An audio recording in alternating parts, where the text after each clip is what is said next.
The new administration sees individual and corporate taxes being reduced significantly as it moves to fulfill the campaign promise of President Rodrigo Roa Duterte to lower the tax burden of the Filipinos. Join us today as we discuss the various tax reform bills in the House of Representatives.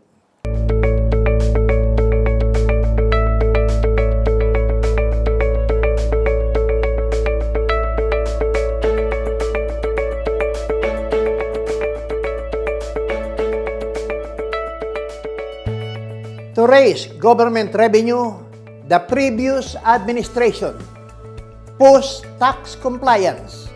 However, the new administration of President Duterte hopes to encourage greater economic activity and ultimately high tax revenue by lowering both income tax rates of individual and corporate income taxes.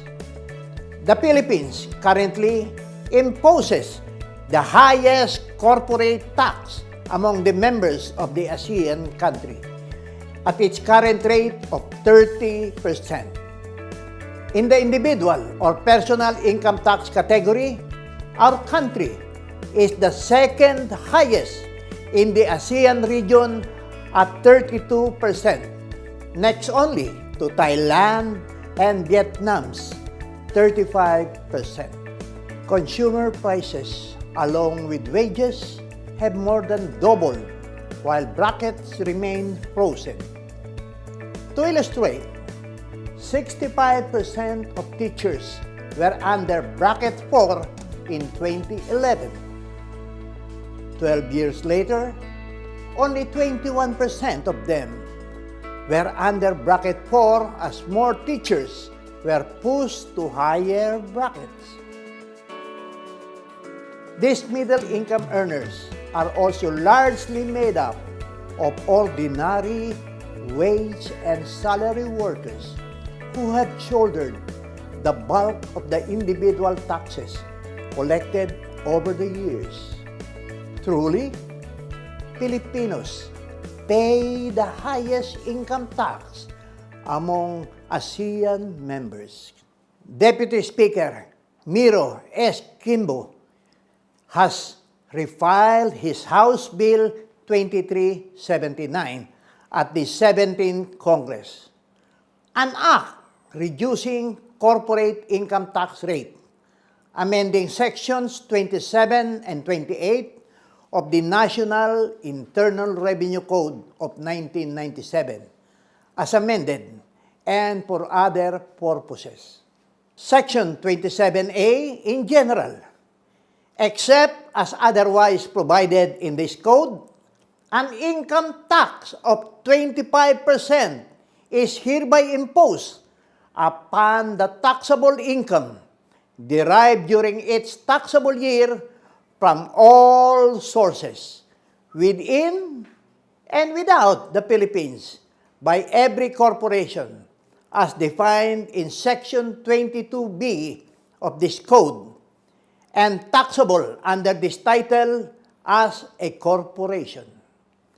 In his explanatory note on House Bill 2379, Deputy Speaker Quimbo stated, "With lower tax rate, higher investments are projected, potentially bringing the Philippine investment level closer to the ASEAN member countries. This will increase our country's competitiveness, stimulate economic growth, and encourage the growth within the ASEAN." House Bill number 2379 seeks to lower the prevailing corporate income tax rates in the Philippines from 30% to 25% to cover both domestic and foreign corporations. TaxTV, a taxpayer's guide to Philippine taxation, will be right back.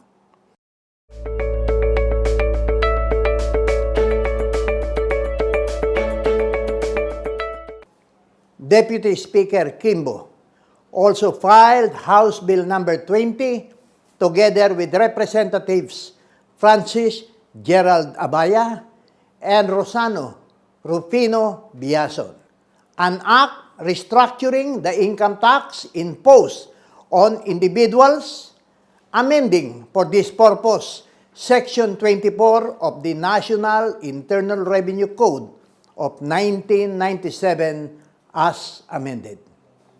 The rate of tax on taxable income of individuals shall be computed in accordance and at the rate established on the following brackets.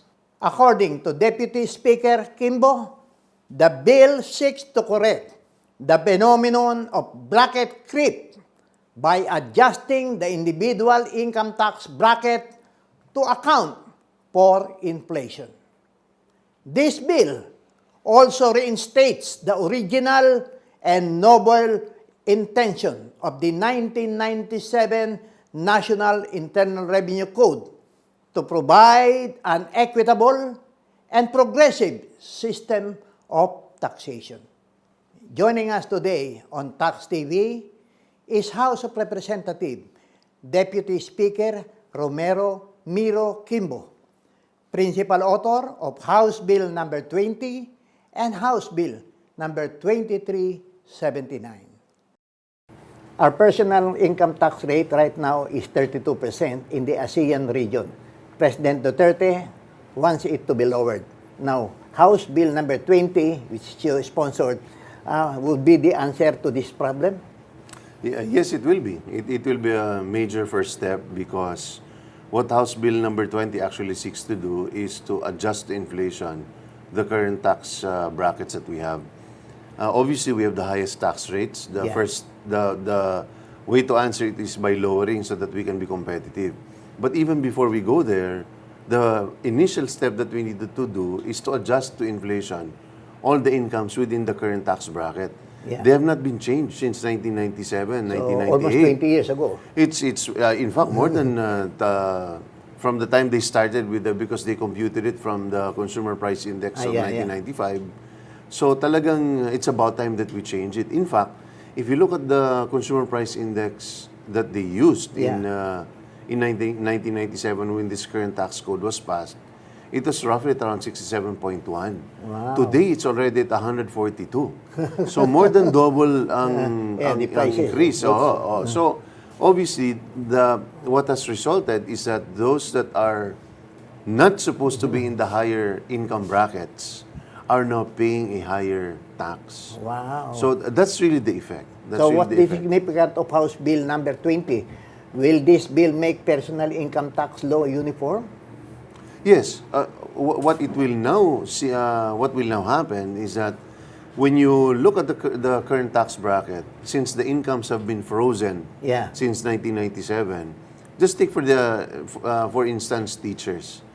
A great portion of teachers, at almost 48%, were at bracket 4 or close to 50% in 2001.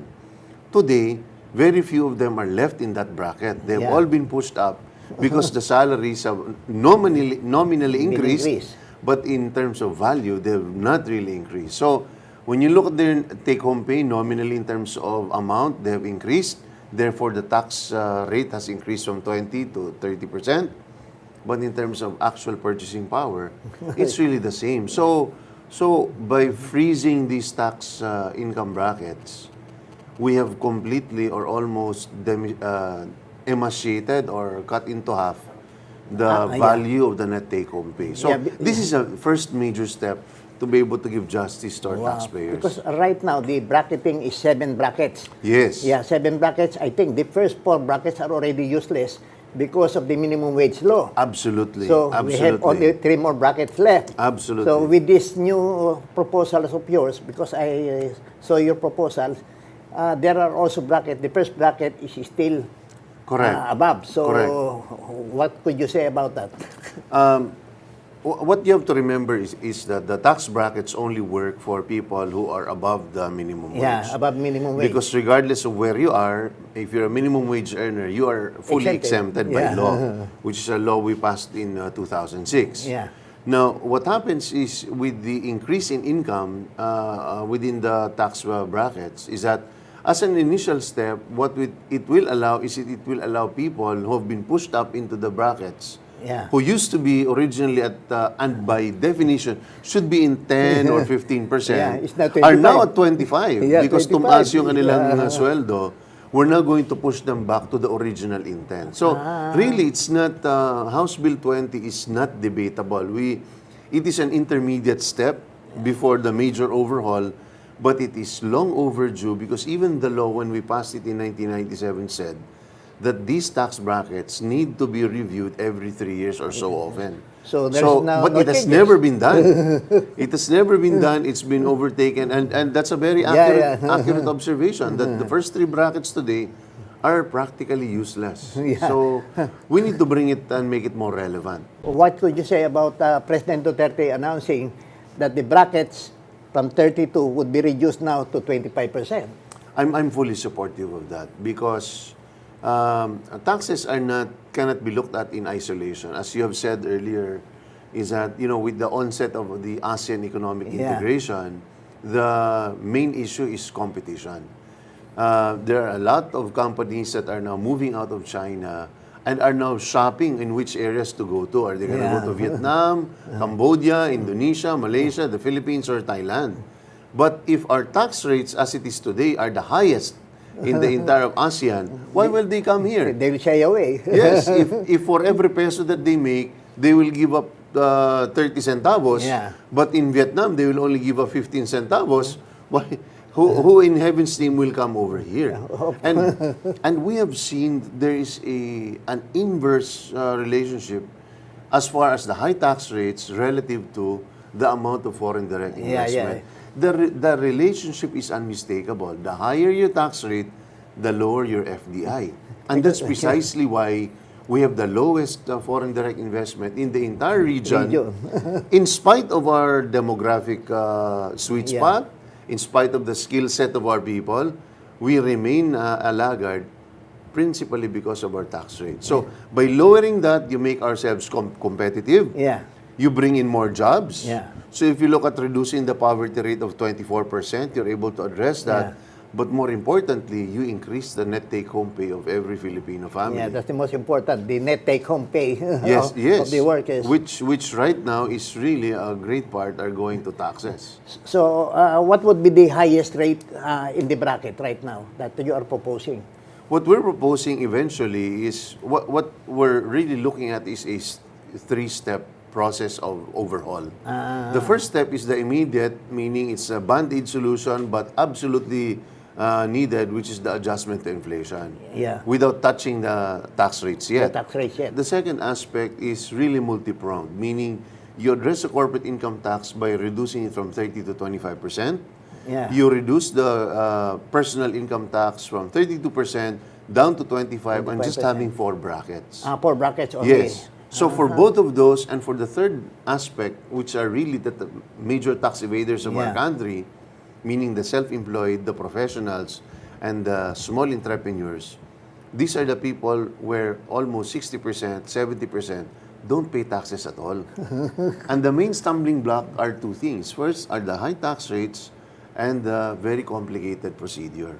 So we have to address all of these things, not just by lowering the tax rates, but really by simplifying the procedure so that compliance becomes better. So this House bill is in conformity with the suggestion of the Secretary of Finance on lowering and trying to minimize the tax bracket? Yes po. This House bill on House Bill 20 is in fact just the first step that is needed to be able to inject or bring justice to the 6.8 million Filipinos who pay taxes.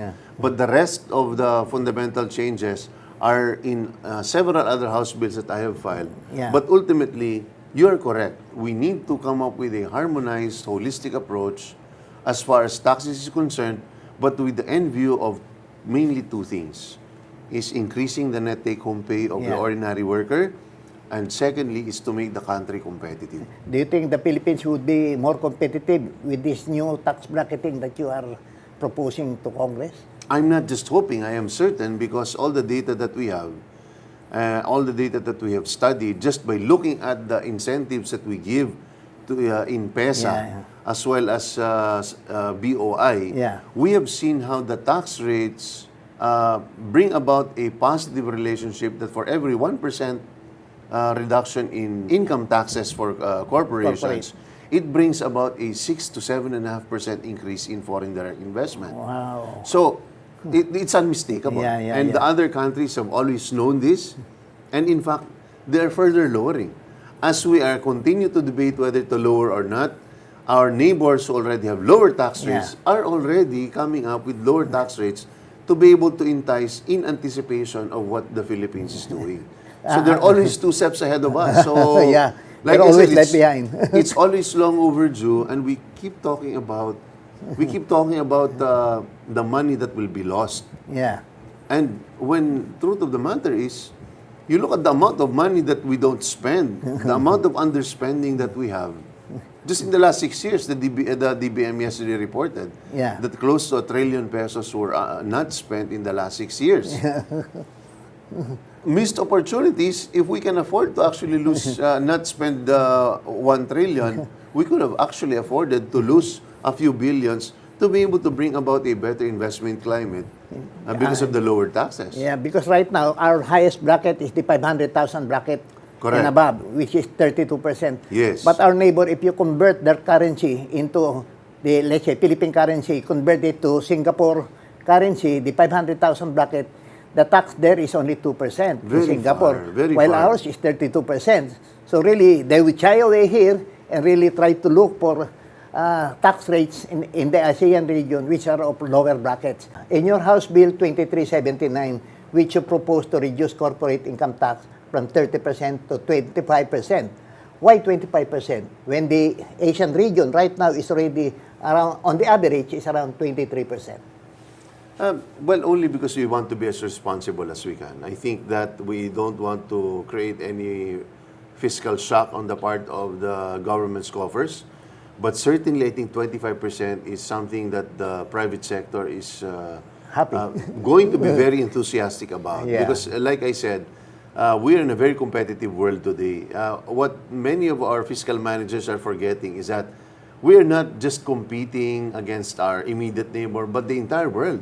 So people will always choose on the basis of where the cost of production is always less. And taxes is a major component, and that's become one of the biggest, in fact, the top 3 stumbling blocks of investment in the Philippines is infrastructure, is the legal, the judicial determination of disputes, and thirdly is taxes. So unless we're able to really change that, I think it's important that we are not going to have any increase in foreign direct investment. We are the lowest today in the entire ASEAN, yet at the same time we have the highest tax rate. So in fact, when you look at it, we have the highest corporate income tax rate, and yet we have the lowest collection efficiency. So what does that mean? It's like saying that you have the highest penalties for crimes, and yet you have the highest crime rate. That's the situation. So it only goes to show that if your tax rates are very high, not only is it not competitive, but it brings about evasion. Would this affect our international credit ratings? No. No, it will not. I think the reason why we want to temper the lowering in such a way that we don't want to dramatically or drastically go down too significantly is because we are also very conscious of our credit rating. Credit ratings are very important, but they're not the only important thing in our country.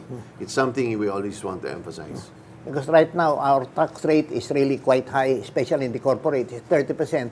And if you are a businessman from abroad, you would like to invest here, the foreign direct investment, really, you think twice before investing here in the Philippines because of the high tax rate that we are imposing. So with this new proposals, do you think there would be plenty or around, by percentage-wise, around how much would be the estimated increase? The estimates that we've had based on our studies with PESA and BOI is that for every 1 percentage decrease in income tax, Yeah. you're going to bring about an increase of almost 52% in terms of foreign direct investment. Wow. For that particular industry. Yeah. So I think it's very, very significant.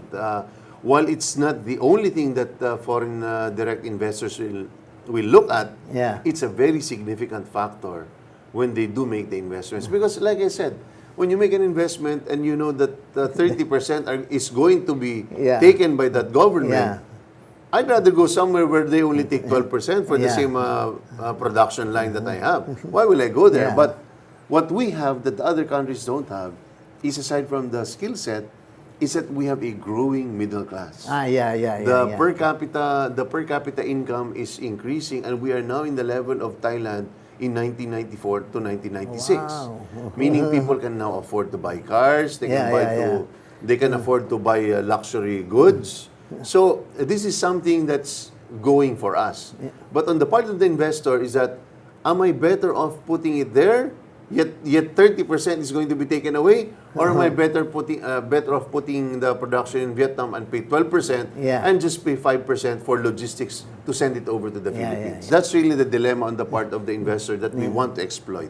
Because right now, the PESA law gives tax exemption privileges of 5 years for those investing there. Yes. They are only taxed at 5%. Yes. The 3% goes to the BIR, the 2% goes to the local government. Yes. Would this also affect this particular provision of your law? Well, the PESA law by itself is unique. Yeah. Unique because it really only caters to exporting industries. But when you look at the domestic corporations, all we're saying is that if PESA was able to create this attraction for this particular sector, then necessarily we should be able to create a certain degree of attraction also if we do lower or provide tax incentives to manufacturers. So I'm very, very confident, and the numbers really support it. While in the first year, you're going to look at we've computed around 38 billion will be lost in terms of... Around 38? Yes, 30, just in the first year. In the first year. But on the second and third year, you're going to have a great uptick in terms of... because of the increase. Like I said, the challenge is to increase the tax base. We have so few taxpayers paying at a high tax rate. We lower it, but at the same time, increasing the number of taxpayers. Since there would be a loss of around 30 billion, so what would be the replacement? Where will you get this from other sources? Well, just intra or within the sector of corporate income taxpayers, while lowering will initially bring about a lower collection because of the finite or the current taxpayers, but because of the increased investments that you will have, in 3 years' time, not only are you going to be able to recover it, but you're actually going to be able to increase your tax collection by close to 16% on a per annum basis. Like I said, it's like it's like going to be like a vaccine. You get sick for one night, but in reality, you're saved your entire life as far as that disease is concerned. Are you in favor of increasing right now the VAT is 12%, increasing it to 15% as proposed by by the Department of Finance? I'm not in agreement with that. I think that's not only is that untenable, but I think that's politically suicidal at this point. So increasing VAT, I think is regressive. It will hit the poor more than the rich. Even the other taxes that they're proposing, we have to be careful that it does not hit the poor. So that's what we need to do: increase our tax base by coming up with a more approachable system.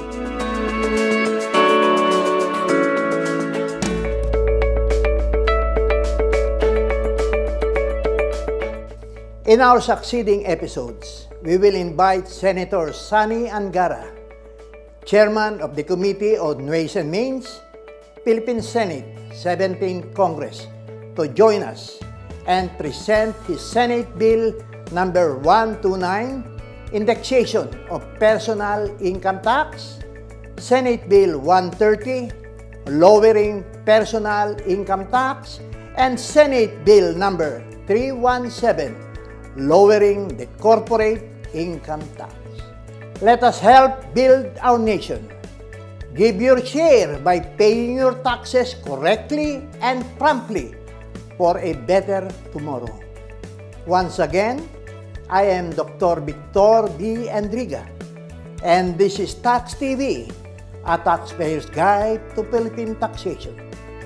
Thank you for watching.